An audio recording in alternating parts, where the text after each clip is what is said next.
I'm Max James, motivational speaker. You know about that, the different interview, different topics and motivational speaking, knowledgeable video. You know everything you get from our channel. हमारे channel पर आपको बहुत सारी चीजें मिलेंगी. Mostly for the youth, you get all the topic and get from motivation from our channel.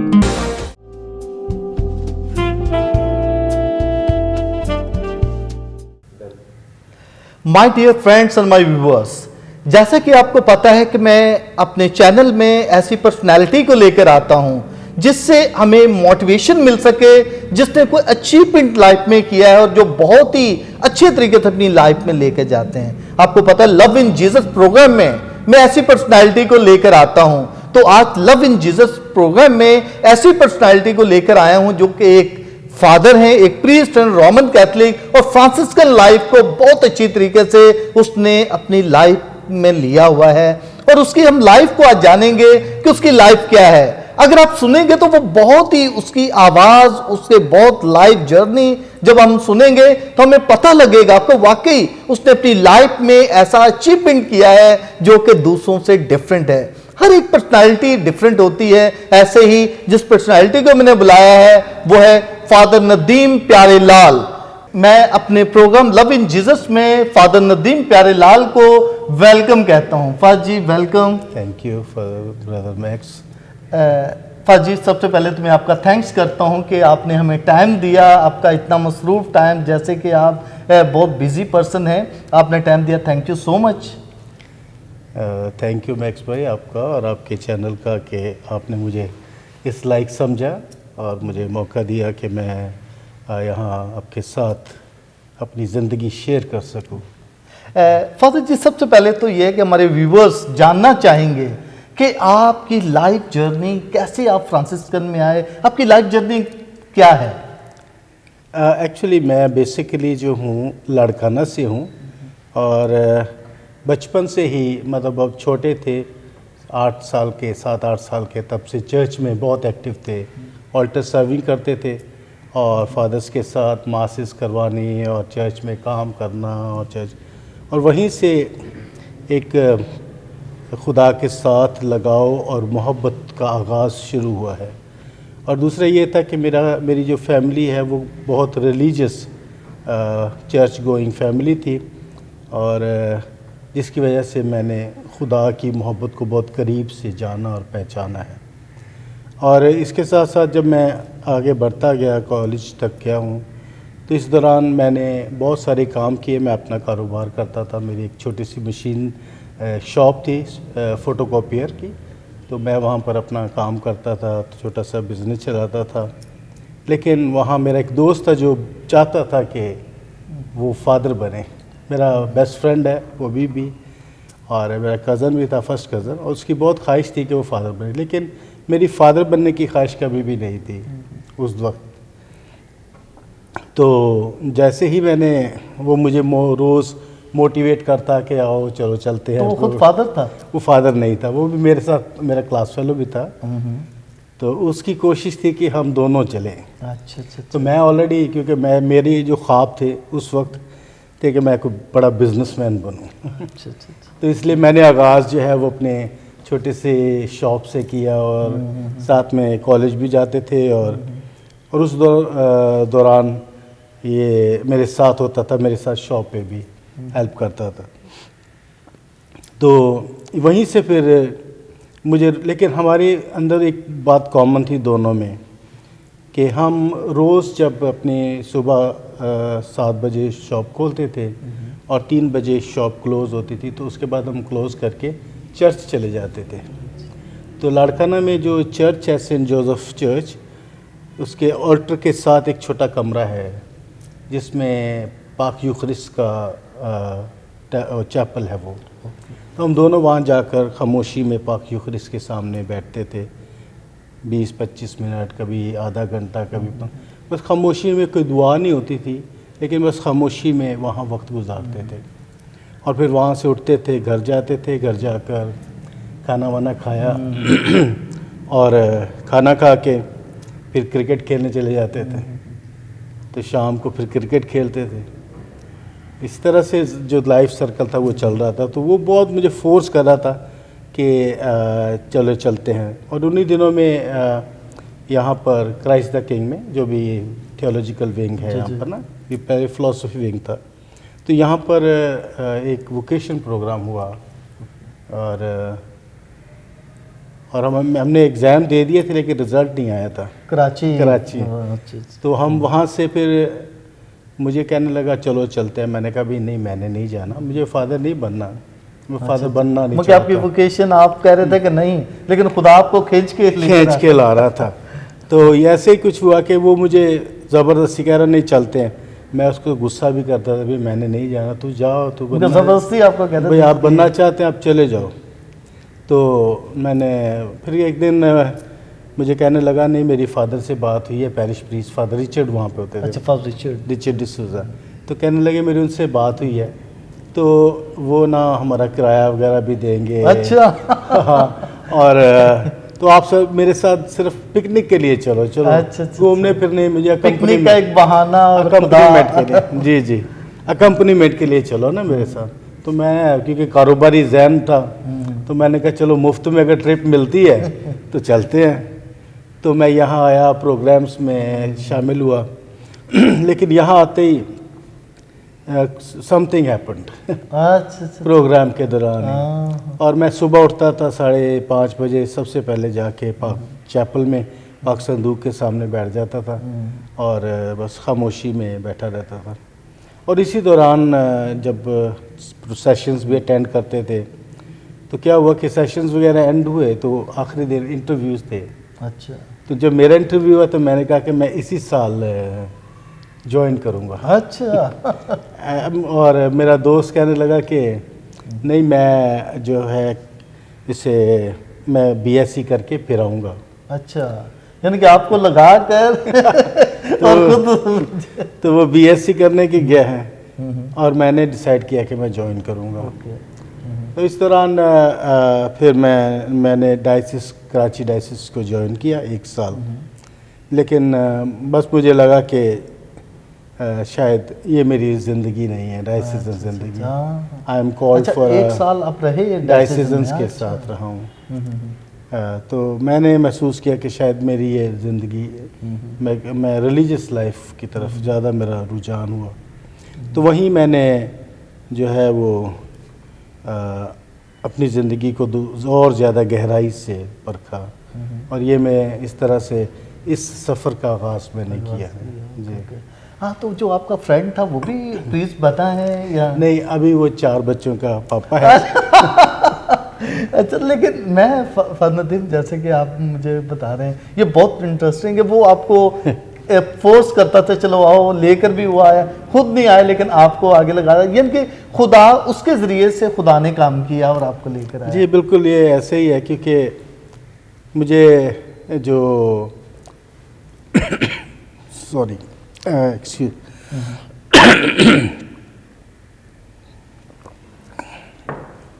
Ji, actually मैं ये समझता हूँ कि शायद खुदा ने मुझे उसके ज़रिए से पकड़ा है। हाँ, उसके ज़रिए थे, यानी कि खुदा उसके ज़रिए से मुझे यहाँ लेके आया। क्योंकि मैं शायद इतना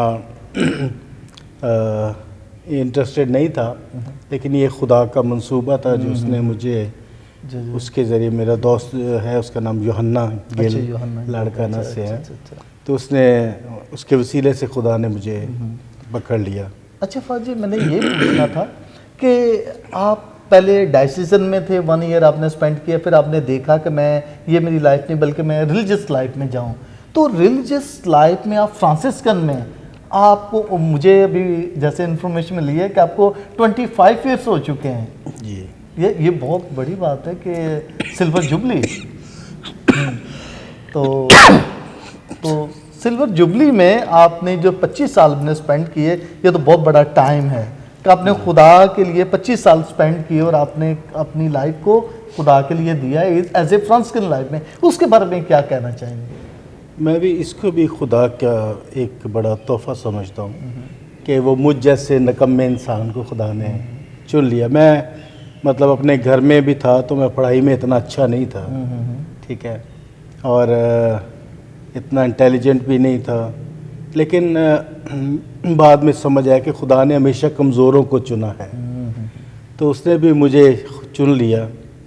और फिर जब इस सफ़र में मैंने आगाज़ किया तो मैंने नोविशिएट अपना, पहले तो 3 साल मैं दारुल-उलूम में रहा, लाहौर दारुल-उलूम में फॉर्मेशन हाउस था। जब आप लाहौर में थे मैं भी था, अभी मेरे साथ थे, 1 ईयर स्पेंड किया था। मुझसे जूनियर थे, आप फर्स्ट ईयर में होते थे, मैं 4th ईयर में था। जी जी जी। तो काफ़ी अच्छा वक्त वहाँ हमारा गुजरा। और इस दौरान फिर मैं कराची आ गया जी जी। और आप अपना सफ़र तय करते रहे। मैं फिर 1 साल के बाद कराची में 1 साल रहा और उसके बाद मैं और आकिफ शहजाद था। तो हम श्रीलंका गए नोविशिएट के लिए। आप 1 ईयर आपने स्पेंड किया श्रीलंका में। जो नोविशिएट ईयर होता है, जो वो एक पहला कदम होता है मजहबी ज़िंदगी में। तो मेरे जो ये 25 साल जो बनते हैं वो उस साल से बनते हैं। अच्छा। तो 1997 जब नोविशिएट में गया तो उससे 1997 से आज तक जो है वो मतलब ये 26वां साल है, लेकिन पिछले साल मेरे 25 साल मुकम्मल हुए। और ये इस दौरान बहुत सारे खुदा ने ब्लेसिंग्स दी हैं, उतार चढ़ाव भी ज़िंदगी में आए हैं। आपके बारे में अक्सर औकात लोगों से जो पता चलता है, आपके लेक्चर जो हैं, आपके जो मैसेजेस हैं वो बहुत ही पावरफुल होते हैं और बहुत ही लोगों के दिलों को छू लेने वाले होते हैं। इसमें ऐसी क्या वजह कि खुदा की ब्लेसिंग है? कैसे आपके मैसेजेस जो लोग मुझे बताते हैं बहुत अच्छे, फद नदीम प्यारेलाल के मैसेजेस बहुत पसंद करते हैं आपके।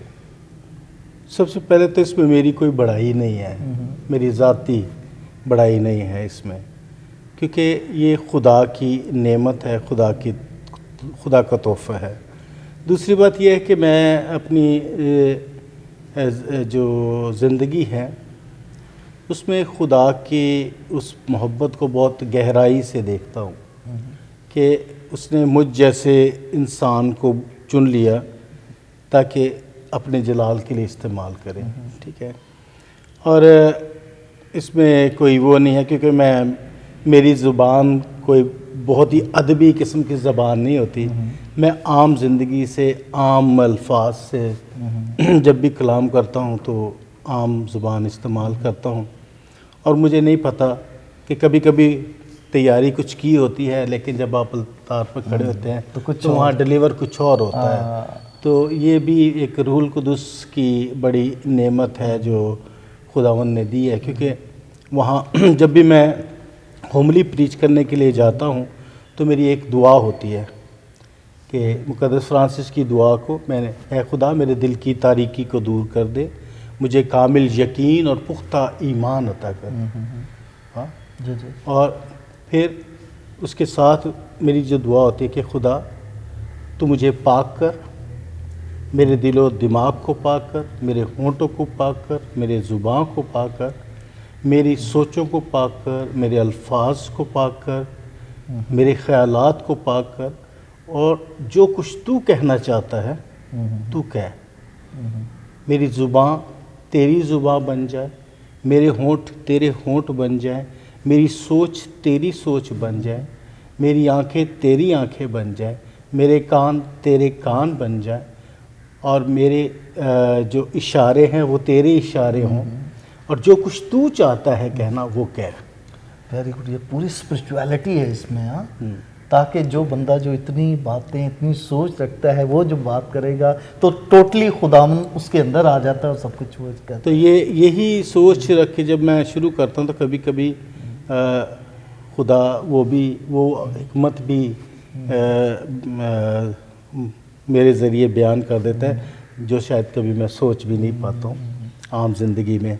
तो शायद ये है कि ये खुदा की तरफ से एक बहुत बड़ा नेमत है क्योंकि मैं अगर अपनी ज़िंदगी पर दे सोचूं तो मैं अपने घर में सबसे जो टिमिड पर्सन होता है ना, जो खौफ ज़्यादा रहने वाला, डरा डरा सा ऐसा बच्चा था, और कभी किसी के सामने बैठकर गुफ्तगू भी नहीं कर सकता था। लेकिन अभी तो आप बहुत अच्छे तरीके से अभी बातचीत भी करते हैं। सब कुछ ये सब खुदा की ब्लेसिंग्स है, और इस ज़िंदगी का इसमें अच्छे उस्ताद मिले जिन्होंने रहनुमाई की, सिखाया, और जिनके वसीले से बहुत कुछ सीखा है। मेरे असातिज़ा का बहुत बड़ा हाथ है खुदा के बाद। और तो फ्रांसिस्कन लाइफ को आप कैसे लेते हैं? फ्रांसिस्कन ज़िंदगी को समझने के लिए सबसे पहली चीज़ है सेंट फ्रांसिस को समझना और सेंट क्लेयर को समझने की ज़रूरत है। क्योंकि जो फ्रांसिस्कन ज़िंदगी मुक़द्दस फ्रांसिस को समझने के लिए है ज़रूरी, क्योंकि मुक़द्दस फ्रांसिस ने अपनी ज़िंदगी में जब खुदा को अपनाया तो उसने अपना सब कुछ छोड़ दिया, और मुक़द्दस फ्रांसिस ने खुदा के लिए, खुदा की मोहब्बत, यीशु की मोहब्बत में सब कुछ छोड़ दिया। यहाँ तक कि उसने अपने बाप से भी नाता जो था वो तोड़ लिया, क्योंकि वो जिस रास्ते पर चल रहा था, और वो रास्ता था गरीबों के लिए मोहब्बत करना, खुदा से मोहब्बत करना, गरीबों का एहसास करना, और यहाँ तक कि उसने ख़ुद गरीबी को अपना लिया। ये जो मैं लिबास पहने हुए हूँ, ये एक्चुअली उस दौर के किसानों का लिबास है जो गरीब थे। ये जो हैबर्ट पहना हुआ है जो मैंने हाँ। ये उस दौर के गरीब किसानों का लिबास है, और उसने ये लिबास जो है उसको अपनाया, और वो अंजीली ज़िंदगी को पर अमल करना चाहता था, और उसने किया। अंजीली ज़िंदगी पर हूबहू अमल किया। और उस अंजीली ज़िंदगी में वो हमेशा लफ्ज़ ब लफ्ज़ उसको अपनी ज़िंदगी में लेता रहा। उसने खुदा के कलाम को, अंजील को लफ्ज़ ब लफ्ज़ लिया है। जहाँ उसने पढ़ा कि तो अपने लिए कमर बंद ना रहे, उसने वो चमड़े का जो बेल्ट था उसको उतार कर रस्सी बांध ली। हाँ, उसने कहा 2 सैंडल ना ले, या सैंडल ना ले, जूते ना ले जब तू जाए, तो उसने नंगे पाँव चलना शुरू कर दिया। तो वो खुदा के कलाम को हूबहू जैसे वो पढ़ता था उस पर वैसे ही अमल करता था। फ्रांसिस्कन लाइफ जो है अंजीली की। और फिर जो उसने कानून लिखा, जो हमारी ज़िंदगी का पहला जो रूल है, the life of a friar minor is to live the gospel way of life. ठीक है, अंजीली ज़िंदगी को अपनाना, और यही जो मकसद है अंजीली ज़िंदगी का, उसको पाना है। और अंजीली ज़िंदगी हमें ये सिखाती है कि किस तरह से हमने इस दुनिया में रहते हुए खुदा के साथ मेल करना है, इस दुनिया में रहते हुए खुदा के साथ जुड़े रहना, इस दुनिया में रहने के असूल सिखाती है हमें, इब्तिदा से इंतहा तक सिखाती है, पैदाइश से लेकर मौत तक हमारी रहनुमाई करती है कि हम किस तरह से खुदा के साथ जुड़े रहें और दुनिया में रहते हुए, इस दुनिया में रहते हुए जहाँ पर बहुत सारी मुश्किलात हैं, परेशानियाँ हैं, और शैतान का ज़ोर है, उस शैतान के ज़ोर का मुकाबला करना हमें कलाम मुक़द्दस से और अनाजील से मिलता है। तो फज जी बहुत अच्छी बातें। और मैं ये पूछना चाह रहा हूँ, आजकल आपकी क्या रिस्पॉन्सिबिलिटी है? आजकल मैं क्योंकि 2 साल इटली में था। हाँ, ये तो क्वेश्चन मैंने भी करना है आपसे। तो हाँ, इटली में आप एज ए मिशनरी काम के लिए गए हुए थे? नहीं, मैं मिशनरी तो नहीं गया वहाँ पर। अच्छा। मैं एक एक्सपीरियंस के लिए गया था। फोकलारे एक आलमी तंजीम है जो मतलब जो जिनका यूनिटी की बात करते हैं, वो एक कैरालूबिक फोकलारे की फाउंडर्स हैं। तो उन्होंने एक ऐसे अंजीली ज़िंदगी को जो है ना प्रमोट किया, अंजीली ज़िंदगी पर जोर दिया। और वहाँ उनकी जो रूहानियत है वो इत्तेहाद की रूहानियत है, यूनिटी, इत्तेहाद की रूहानियत, ट्रिनिटेरियन तसलीस की रूहानियत कहते हैं उसको, जिसमें यस्सु मरकज़ में है, जीसस इन अ मिड्स की बात करते हैं। और यही बात हम फ्रांसिस्कन ज़िंदगी में भी देखते हैं। अच्छा। जीसस इन द दोनों में, हाँ, सेंटर, जी जी बिल्कुल। जीसस इन द सेंटर है। यीशु अगर दरमियान में नहीं है ज़िंदगी में, तो समझो अगर मैं चाहे फ्रांसिस्कन हूँ, अगर मैं डाइसिसन हूँ, अगर मैं अदर रिलीजियस कम्युनिटीज़, अगर मेरे पास अंदर यीशु नहीं है, तो वो मतलब मेरी ज़िंदगी जो है मुकम्मल नहीं है। अच्छा। और अगर मैं दूसरों में यीशु को नहीं देखता, तो भी मेरी ज़िंदगी मुकम्मल नहीं है। तो फोकलारी इस तो पर मैं उसमें वहाँ पर जो था वो एक स्पिरिचुअलिटी ऑफ ट्रिनिटेरियन स्पिरिचुअलिटी जो थी, उसके लिए मैं गया था। 1 साल का वो प्रोग्राम था, 1 साल मैंने वो किया। फिर जो बाकी 8 माह मैं वैसे ही उनके साथ कम्युनिटी में मैं रहा हूँ। तो आप विद द फ्रांसिस्कन आप रहते थे या नहीं, वहाँ पर जो था एक रिलीजियस हाउस था, क्योंकि वहाँ मुख्तलिफ घर हैं। अच्छा। डाइसिसन कम्युनिटी का अलहदा घर है, आम ले पर्सनस जहाँ पर फोकलारी के जो फोकलार एरिया, है, अच्छा। जो उसमें कॉन्सिक्रेटेड हैं वो अलहदा होते हैं। और फिर इसमें बच्चों से लेकर बुजुर्गों तक अच्छा, सब उनके लिए अलहदा ग्रुप्स हैं। लेकिन मैं जिस ग्रुप के साथ आया था वो थे रिलीजियस, वो इंटरनेशनल कम्युनिटी और मुख्तलिफ कॉन्ग्रीगेशंस एक साथ रहती थी। अच्छा। जिस कम्युनिटी में मैं रहता था वहाँ पर एक कैपुचिन फ्रायर था, एक कन्वेंचुअल था, मैं फ्रांसिस्कन था। अच्छा। दूसरे लिहाज से हम जो फ्रांसिस्कन्स भी हैं, 3 ऑर्डर अलहदा हैं। अच्छा, फ्रांसिस्कन कैप्चन्स और कन्वेंचुअल, अच्छा, वो भी फ्रांसिस्कन है। हाँ, तो वो भी हम इधर आके इकट्ठे रहते थे। अच्छा। तो उसका हमारे साथ बेनेडिक्टन मंक्स भी आए। अच्छा। फिर एक और फ्रतरनिता दी यरूशलेम में, यरूशलेम की कम्युनिटी जो एक है, वो हमारे साथ एक फ्रायर था उनका। और ऐसे मुख्तलिफ फ्रायर आते थे, चले जाते थे, आते थे। लेकिन आप 1 ईयर मैं 20 मंथ्स में उनके अच्छा, साथ रहा 20 हूँ। months है। तो ये इस दौरान मैंने बहुत कुछ सीखा, अपनी ज़िंदगी को परखा भी, जांचा भी और उस पर ध्यान, क्योंकि बहुत खूबसूरत मकाम था और पहाड़ पे के ऊपर मैं रहते देखता थे। था आपके फेसबुक पर, व्हाट्सएप पर आते रहते थे मैसेजेस तो वगैरह, पिक्चर। बहुत खूबसूरत मतलब वो मंज़र है, पहाड़ की चोटी पे वो बना हुआ है। तो ये था कि वहाँ बहुत पुरसुकून माहौल था और अच्छा वक्त मिलता था कि जहाँ हम दुआ, नमाज और स्टडी साथ साथ चलती थी। और इस दौरान मतलब ज़्यादातर जो घर के काम भी करते थे, खाना वगैरह बनाना, खुद ही सब कुछ खुद ही करना होता था। ऑर्डर की तरफ से गए या फोकलारी की तरफ से गए? नहीं, मैं मतलब दोनों म्यूचुअल अंडरस्टैंडिंग के साथ गया था। ऑर्डर की तरफ से भी उन्होंने हाँ जी, वो मतलब ये था कि उन्होंने मुझे इनवाइट किया कि इस एक्सपीरियंस के लिए आप जाएं। तो फिर ऑर्डर की भी इसमें मर्जी शामिल थी, तो उन्होंने मुझे मतलब अच्छा ये मौका फराहम किया। तो मैं फनदीन, आप 25 ईयर्स आपने स्पेंड किए ना, तो कौन कौन सी जगह पर आपने अपनी लाइफ को 25 साल एज ए फ्रांसिस्कन गुजारे आपने? मेरी अपॉइंटमेंट्स के हवाले से, अपॉइंटमेंट के हवाले से जी, सबसे पहले तो मैं सेंट फिलिप पैरिश में असिस्टेंट के तौर पर मैंने काम शुरू किया। जब मैं 2003 में मैंने सोलम प्रोफेशन किया था अगस्त में, और फिर नेक्स्ट डे डीकन बन गया था, मेरी हो गई थी। तो फिर मेरी अपॉइंटमेंट जो मेरी अपॉइंटमेंट थी वो सेंट फिलिप में असिस्टेंट के तौर पर हुई। तो 2 साल एज अ एक बार 1.5 साल तकरीबन मैंने यहाँ काम किया डाइकनेट। और फिर उसके बाद मैं 5 दिसंबर 2003 में ही मेरा ऑर्डिनेशन हो गया था।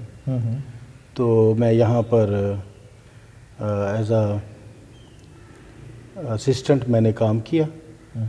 और इसके बाद फिर 2005 में मेरा ट्रांसफ़र हो गया जाम के चीमा में, सेंट मेरीज पैरिश जाम के चीमा में। मैं और फादर बर्नार्ड जो थे, फादर बर्नार्ड, हाँ जी, पंजाब में सियालकोट में। तो फादर बर्नार्ड जो थे पैरिश प्रीस्ट थे, मैं उनका असिस्टेंट था। तो वो इलाके में रहते हुए पास्टरल लाइफ जब वहाँ से गुजारी, तो बड़ा मतलब एक खुदा ने बहुत बरकत दी। और वो मिशन स्टेशन ही था, क्योंकि एक पैरिश में 227 गांव थे। अच्छा। तो हाँ, तो मैं बाइक पे निकलता था सुबह सुबह, एक एक चर्च से दूसरे चर्च मासिस के लिए। तो संडे को मैं तकरीबन 6 से 7 कभी कभी 8 भी मासिस करता था और एक गांव से दूसरे गांव जाता था सुबह से, फिर शाम को वापस मैं पैरिश हाउस। तो वहाँ हॉस्टल भी है ना जाम कीजिए में? हॉस्टल अभी था, अभी भी है हॉस्टल, लेकिन अभी वो इतना एक्टिव नहीं है। अच्छा, एक्टिव नहीं। हाँ, लेकिन है, हॉस्टल है। और हमने उस हॉस्टल को भी रिवाइव किया फादर बनाट के साथ मिलके। तो हमने वहाँ जब मैं वहाँ से आया था 2007 में, तो 2007 में हमारे पास 106 स्टूडेंट थे। अच्छा अच्छा जी, हमने उनके मतलब फादर बनाट और मैंने मिलकर, बहुत सारे और लोग भी थे जिन्होंने हमारी मदद और की ताकि हम उनकी लाइफस्टाइल को बेहतर किया हॉस्टल के। इसके बाद फिर मेरे जो थर्ड अपॉइंटमेंट थी was a novice master. Novice master एक कराची में फ्राई में एक बड़ी जिम्मेदारी होती है जो फ्रांसिस्कन ज़िंदगी को ज्वाइन करते हैं, तो उनके साथ पहला कदम जो होता है ना वो उनके साथ। हालांकि मैं अपने आप को इस लायक नहीं समझता था क्योंकि I was the youngest fryer that time. और मुझे 2-2.5 साल हुए थे सॉलम प्रोफेशन किए हुए। आमतौर पर इस पोजीशन पे उस दौर में किया जाता था कि कोई सीनियर एक्सपीरियंस पर्सन होता था जो रिलीजियस लाइफ में फ्रांसिस्कन ज़िंदगी में, उसे अपॉइंट किया जाता था। लेकिन मुझे बहुत छोटी उम्र में मतलब बहुत जल्द मुझे नोविस मास्टर बना दिया गया और फिर मैंने वहाँ पे 7 साल एज अ नोविस मास्टर अपने काम को अंजाम दिया। और उसके बाद वहाँ से जब मैंने स्टेप डाउन हुआ तो सेक्रेड हार्ट किमाड़ी में, जी सेक्रेड हार्ट, हाँ जी, किमाड़ी में मैं अपॉइंट हुआ और मैंने वहाँ पर 6 साल अकेले ही काम किया है। कोई मेरे साथ कंपेनियन नहीं था। मैंने फाजी एक ये भी सुना है कि सेक्रेड हार्ट जो है कराची का पहला कैथलिक चर्च या सारा पहला चर्च वो है? हाँ, कि सेक्रेड हार्ट जो है वो कहते हैं कि जो कैथलिक चर्च है पहला। अच्छा, कैथलिक चर्च, हाँ, कैथलिक चर्च पहला कैथलिक चर्च है। अच्छा, वो कराची का बहुत पुराना, क्योंकि यहाँ के माड़ी वो जो है वो समंदर के किनारे, तो बहुत सारे जो सी फेयरर्स होते थे जो समुद्री जहाज़ों पर आते थे मसीही, तो उनके लिए यहाँ आकर वो इबादत करते थे। और ये बॉम्बे डायसिस, उस जो अभी मुंबई है, उस दौर में बॉम्बे था। तो बॉम्बे से प्रीस्ट, जेजुइट प्रीस्ट जो थे वो यहाँ आते थे और यहाँ इबादत करके चले जाते थे। तो यहाँ पर मतलब वो कोई प्रीस्ट भी नहीं रहता था। अच्छा, प्रीस्ट भी नहीं रहता था शुरू में। तो वहाँ से बॉम्बे से आते थे लॉन्च में। अच्छा। और यहाँ आके इबादत करते थे, फिर उनके साथ बॉम्बे चले जाते थे। तो ये जो सेंट पैट्रिक कैथेड्रल है ये बाद में बना है? उसके बाद में। अच्छा जी। तो ये पहला चर्च जो कहा जाता है। ओके। तो फिर इसके बाद ये मैंने वहाँ 6 साल वहाँ पर काम किया है। फिर वहाँ से जब मैं 2018 वहाँ से मेरा 2019 में मेरा ट्रांसफ़र हुआ, तो फिर मैं यहाँ फ्राइडे में आया, फिर यहाँ से इटली चला गया। अच्छा, इटली चल गए। अच्छा फाज जी, एक ना बहुत अच्छी आपकी लाइफ की जो मैं सोचता हूँ कि बहुत आपने अच्छी लाइफ को स्पेंड किया, जो कि आपके 25 अभी आपकी जुबली भी है। हाँ जी, 9 तारीख। ये तो बहुत बड़ी बात है कि जुबली से पहले आपका इंटरव्यू। तो फाज जी, एक मैसेज हमारे यूथ को, जो कि एक नई आने वाली जनरेशन है, कहते हैं ना जनरेशन जो है ना वो बहुत इंपॉर्टेंट होती है किसी भी कौम के लिए, किसी मुल्क के लिए और किसी इलाके के लिए। उसको क्या मैसेज देना चाहेंगे ताकि वो अपनी लाइफ को बेटर ज़िंदगी गुजार सकें, अपनी लाइफ को बेटर बना सकें? मैं जो समझता हूँ कि सबसे अहम बात यह है कि हमारे नौजवानों को तालीम हासिल करनी है, ठीक है, और तालीम हासिल करके आगे बढ़ना है। तालीम इसलिए नहीं कि कोई अच्छी जॉब पाए, तालीम इसलिए ताकि बाशऊर हो जाए, ठीक है। और जब बाशऊर हो जाएंगे तो खुदा खुद ब खुद तालीम के ज़रिए और आपके लिए रोज़गार के मुहैया। और कभी मैं जो देखता हूँ अपने नौजवान वो बहुत ज़्यादा अपने आप को डिप्रेस समझते हैं, रद्द किए हुए, मायूसी बहुत ज़्यादा उनमें। तो मैं एक चीज़ उन्हें कहना चाहता हूँ कि हमेशा याद रखें कि कभी कभी हम समझते हैं कि हम रद्द किए गए हैं, हमें छोड़ दिया गया है, लेकिन हम पर जुल्म हो रहा है। हाँ, हम समझते हैं, मगर नेगेटिव चीजें नेगेटिव सोच चीज़ आते हैं। जैसे वो सोचते हैं कि भाई हम जैसे एक पत्थर की मानद हैं, तो हर कोई आता है हमें ठोकर मार कर चला जाता है। लेकिन इस ठोकर मारने में एक और खूबसूरत अमल है, इसमें भी पॉजिटिविटी है। जी जी। और वो ये है कि जो ठोकर मार रहा है वो समझ रहा होता है कि भाई मैंने तो उसको हकारत से ठोकर मारी है, लेकिन वो ये भूल जाता है कि वो उस जगह से उसको आगे पहुंचा दिया है उसने। तो यही जहन में रखना है कि हमने आगे बढ़ना है, ठीक है, ठोकरों से नहीं डरना, बल्कि आगे बढ़ते जाना है, आगे बढ़ते जाना है और आगे बढ़कर अपनी ज़िंदगी की तरफ लौटना है, ज़िंदगी को और ज़्यादा खूबसूरत बनाना है।